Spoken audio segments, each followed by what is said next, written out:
reason I'm making this video is because a member of my Discord server asked for it. So if you're a pianist too and you need some help with something, or you just want to share your music or ask any questions, just join the Discord server and I will be there for you.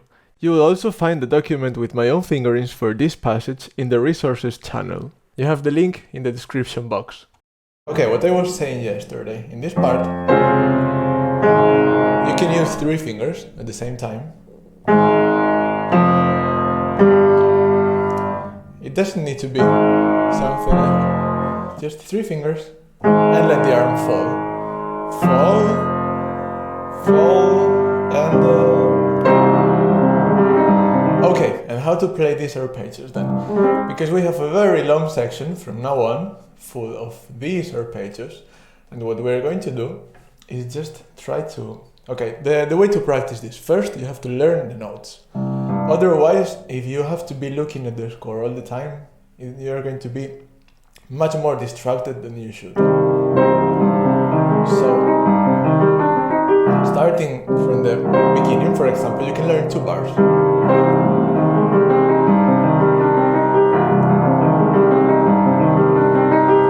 It's important that from the beginning you have 2 things in mind. One is that you have to play crescendo on every arpeggio. It's not just to play the notes.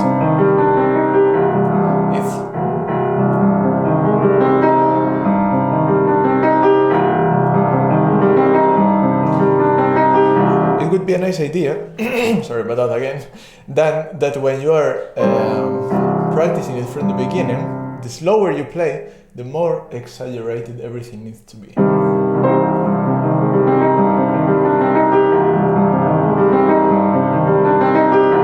now that I'm playing it slow, I'm exaggerating it a lot. Otherwise, if I don't do it now, then when I play fast it's going to be much more difficult. And the second thing to have in mind is how many notes are actually on every bar. Not on every bar, but on every beat. We have 2 beats, so 1, 2, 2.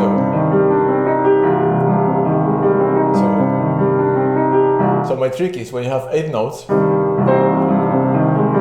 ta ta ta ta ta ta ta ta 8. 1 ta ta ta 4 ta ta ta 1 ta ta ta. Sorry, 1 to 5. 1 2 3 4 5. 1 2 2 3 4 5 6 7 8. Just play it straight, 8 notes. 1 and 2 and... But now when you have 9, you need to add a triplet in the end of the group, so 1, 2, 3. You see? It's not all of them are the same, otherwise you will arrive to this a little bit too late. 1 and... You can think it in 4 if it's easier to you, while you're practicing it for the first time. Then it's going to be just 1, 2, 1, 2. But in the first stages you can just think 1, 2, 3, 4, 1. For example, in the third group you have 9 notes. So what you do is 2, 2, 2, 3, 2, 2, 2, 3. So I just add a little triplet in the end, in the last few notes. In the last 3 notes actually.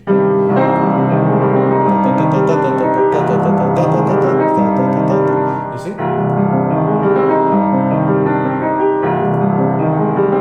And then you have 9, then 8, 9, triplet, and so on. So this is very important. When you have too many notes, add a little triplet somewhere. It can be anywhere, it doesn't matter. Yeah, I add it in the end because for me it contributed to the crescendo. But it also can work. You see? But for me it works better like that. So let's continue. When you practice this, and you know the notes already, with a lot of patience, without the rush of going to the next bar right away. You can just try to play it a little bit faster.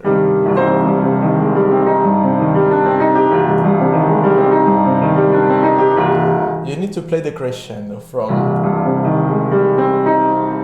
ta ta ta ta. It has to drive you to the next bass. It's not just and then another thing. No, it's ta ta ta ta ta ta ta ta ta ta ta. Sorry. And this is the way for the conductor to understand you when you play fast.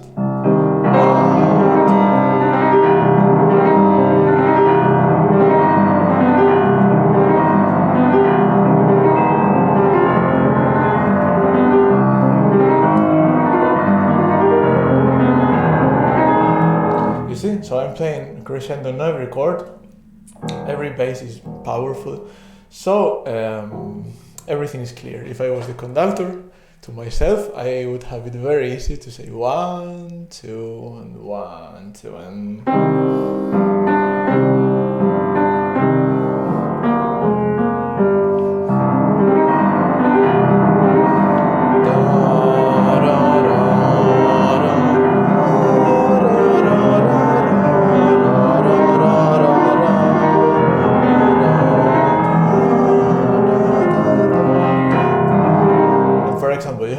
Have in mind that something is going to happen in the end of this phrase. For example, the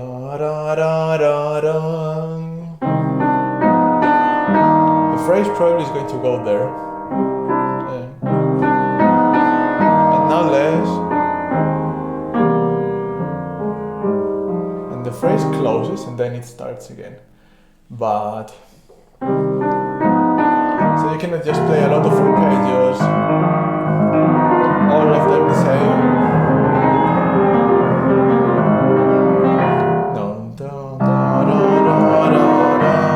this is the most important. A little less, and then we start again.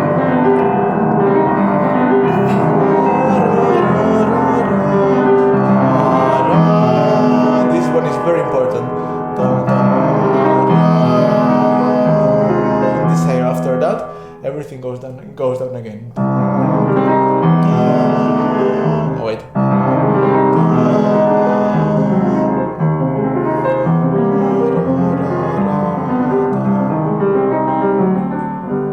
And now this is a place we need to have a lot to pay a lot of attention to, because we're playing all the time in groups of 4, taka taka taka taka taka taka taka taka taka taka taka taka, but suddenly we play in triplets. It's like suddenly everything slows down, but slows down while at the same time keeping the same tempo. So the pulse is all the time constant. 1, 2. It doesn't matter if you have a lot of notes.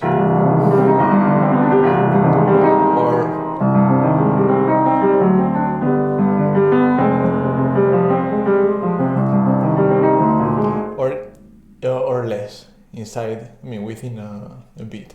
But you need to have very clear when you have triplets, when you have groups of 4, and when you have also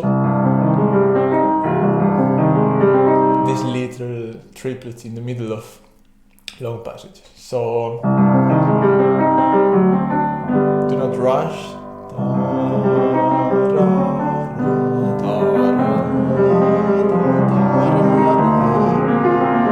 This part is very common for people to rush it, because suddenly there are many notes in every bar, in every beat. So we come from ta ta ta ta ta ta ta ta ta from 8, but now we have only 6. Ta ta ta ta ta ta ta ta ta ta. The pulse is the same.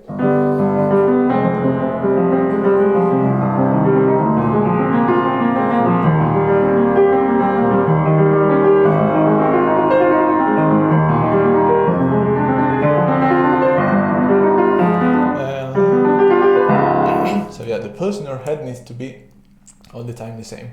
When we practice, and also when we play with someone, with a second piano, with an orchestra, it doesn't matter. The pulse needs to be very, very precise. Me personally, I like to play this fast because it's a 35-minute long concerto, and if you start it at this tempo, everyone will be bored after 1 minute.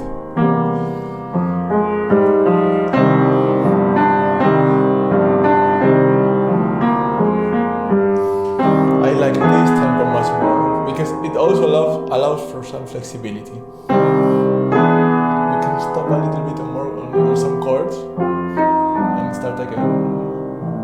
Because if you play slow,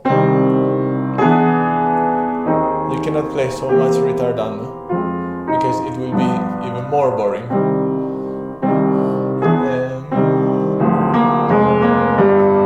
You can wait here a little bit and continue again. And close the phrase and so on. So you see, the faster tempo always allows for a bit more flexibility. But in order to play in a faster tempo, the first step needs to be perfect. You need to learn all the notes and by heart. Because if you need to be looking at the score in this passage, you're lost totally. You will never be able to play this fast if it's not by heart. And then the groups need to be precise, and the crescendo needs to be always there. In order to play a good crescendo, you can help yourself with the hand, with the wrist, and with the arm. So my elbow, if you notice, my elbow is going to go out and my wrist is going to go up.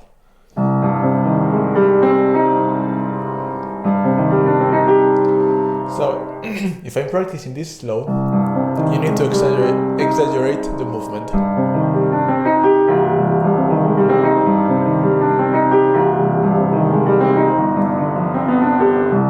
The right hand the same. The right hand will not play 3 notes and stay here, and then 3 notes and stay here, because every movement you make has an inertia. So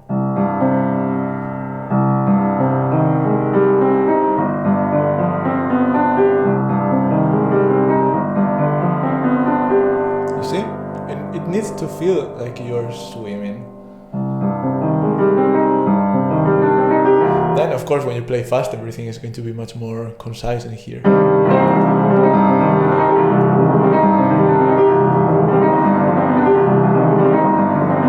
But there's always going to be something like that.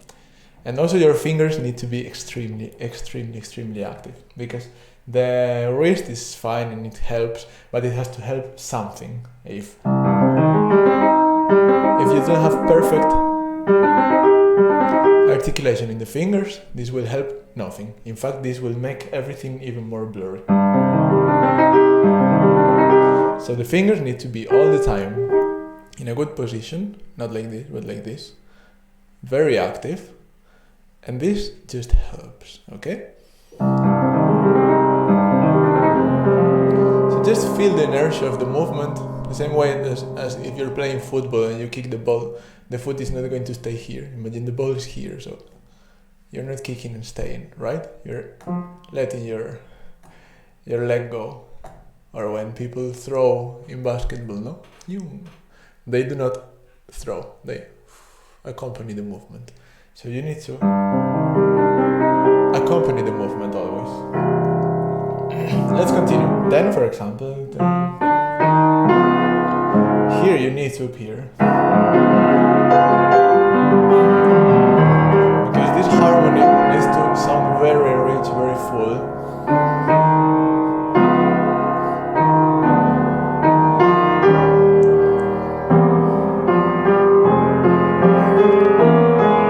Every one of these harmonies, and you are actually the harmony, because the orchestra has only the melody and the bass and some note in the middle. But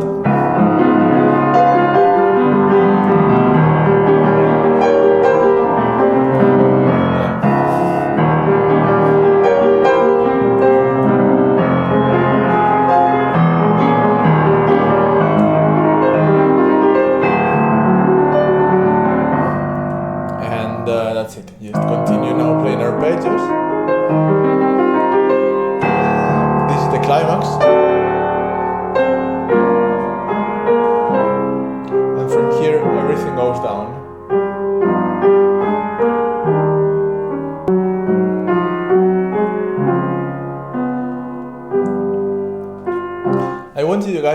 hear this second voice that appears in the orchestra.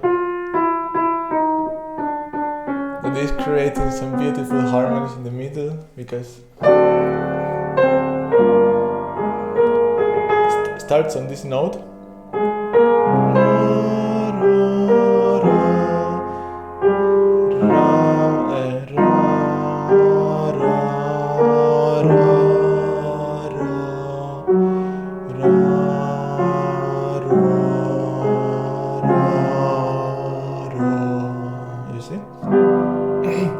In order for this voice to sound, you cannot play too much now. So you can arrive very strong to the climax with the orchestra, but then you can just disappear.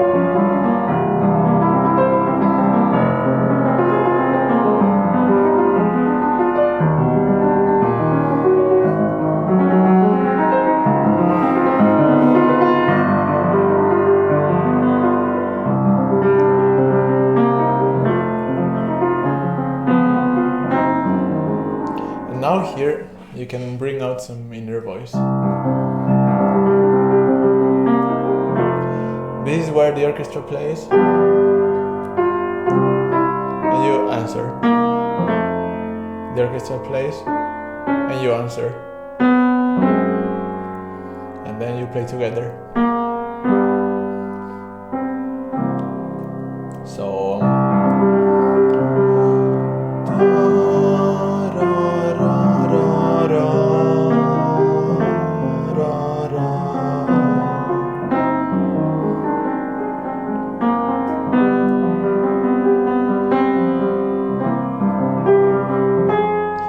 so you can, when you play it fast and with the second piano, with the orchestra, it sounds amazing.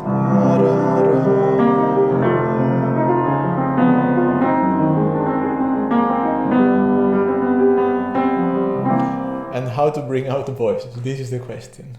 I want to bring out this note, for example.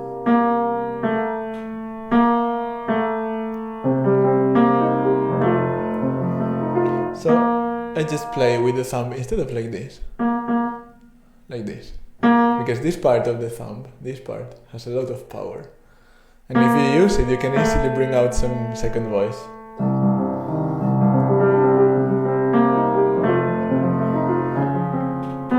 The same here, for example, the left hand plays, and then the chord. But in order to bring out this one, I'm going to play very piano, these three notes. But now the B is going to be played like this.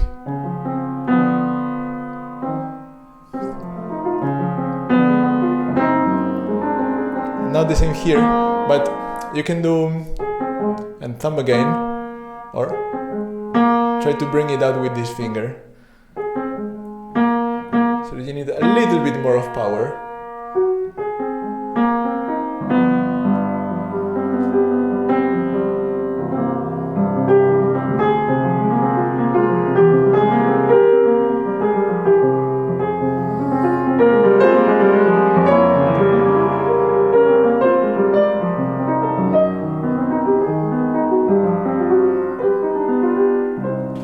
Okay, now this part.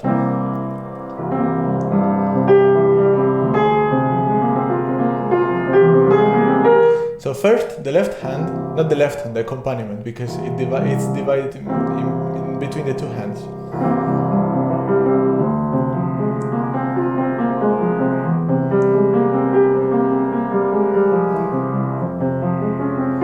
You need to have the text very clear. The accompaniment needs to be perfectly ingrained in your head. Why? Because you need to control that you're playing,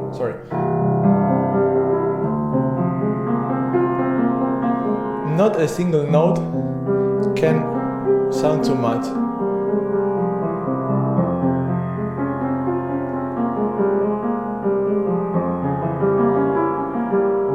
You see? And for this you need to control everything you do. And to know the text perfectly, of course. If you doubt with the text, the doubts with the text produce weird sound. And now the melody, on top of all of these stream of notes, it comes out. Now it's written mezzo forte, but I was saying that yesterday. If you play mezzo forte within the context of a piano concerto, it's going to be bland. It's going to be too little, and it will sound without energy at all. So when you play with an orchestra, you need to think like 3 levels higher. If it's written piano, you play mezzo forte. If it's written pianissimo, you play maybe mezzo piano. And if it's written forte, you play big. So, and also because this is the first time, apart from the chords, of course, that the people are listening to you. So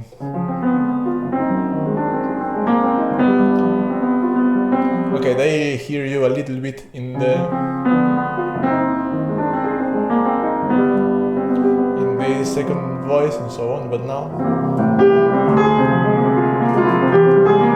this is your moment. And if you play it like as if you would play it at home,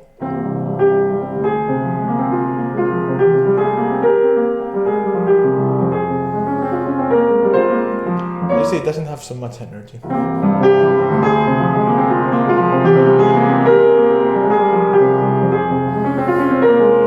And also because the higher you go, the more you can phrase. And they go and less.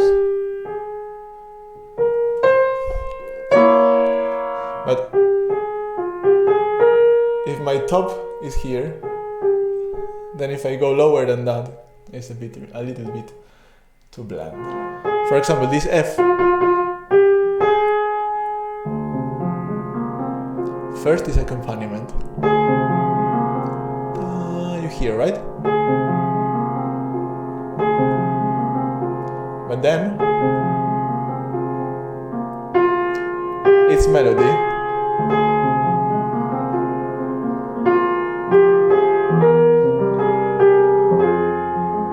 Then it's accompaniment again.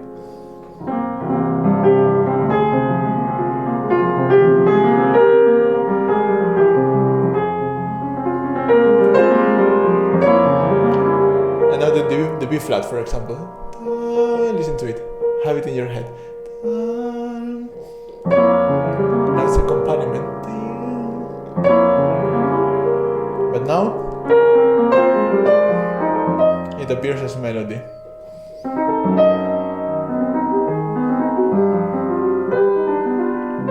And so on, all the time. So this is very hard to do actually, but once you get the grasp of it, it's very, very, very rewarding to play it. And now, okay, let's go back to the way to practice this, the way to practice always everything that is fast is forte.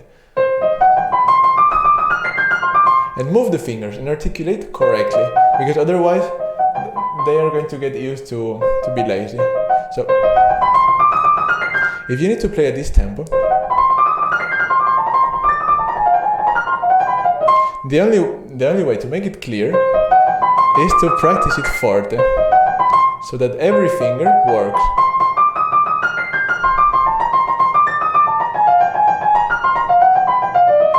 Of course, you need to be free of tension, and you need to be relaxed, and also your arm. I'm putting the camera like this today, a little bit away from the keys, in order for you to see my arm. So that if the hand, for example, goes to the black keys, you can go a little bit up. This, when you play it slowly, is very noticeable. But then it's just relaxed. It's not tense. If you tense, it's impossible to play. It's impossible to play fast. Also, the thumb will never go inside. Now it needs to be relaxed, and everything will move quickly. The more relaxed it is. Now let's play the left hand. You see, some fingers do not want to work as good as the other. For example, my second finger doesn't want to work this repetition.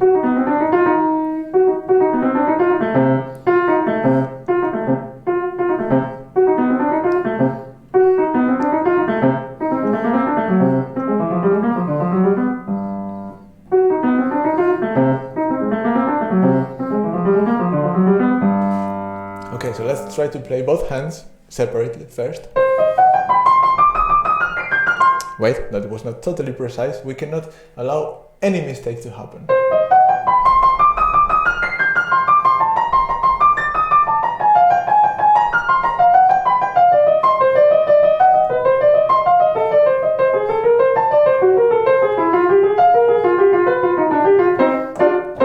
Okay, that was good. Now the left hand.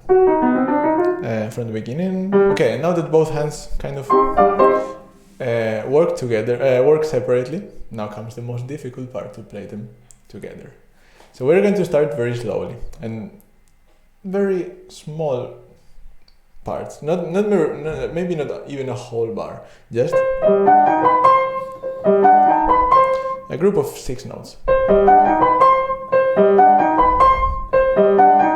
You practice this for a little bit, and now you see, it starts to not be perfect, so. And you need to feel that both hands are playing perfectly together. Not. This is not good. It was not good. It was better.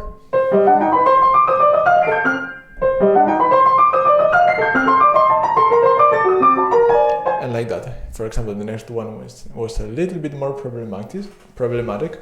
So from here,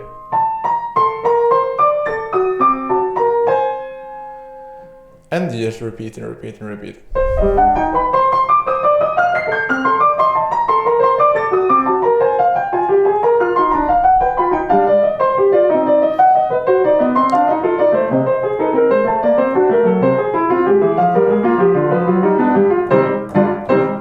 I was cheating. I have been practicing this already, and that's why it now sounds like this. Okay, the notes in the middle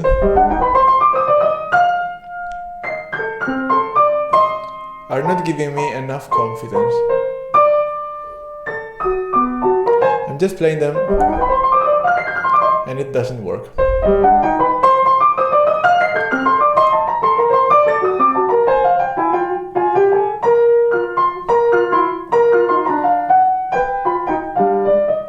I need notes in the middle in order to make me sure that I am in the right place with both hands at the same time.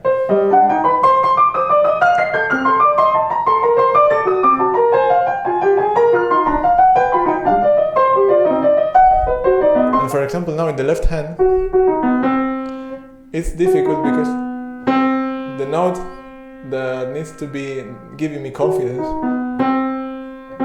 is with the 4th finger, which is the worst of all of them to play fast.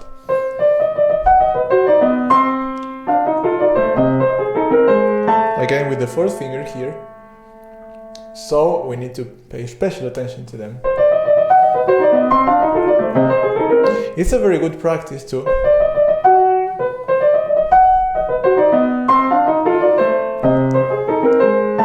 stop a bit before the note that needs to give you confidence.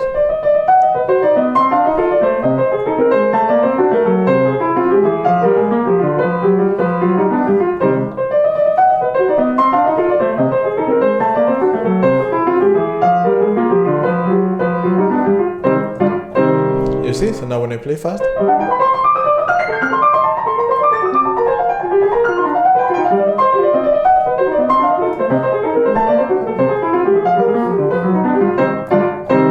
it's a little bit better.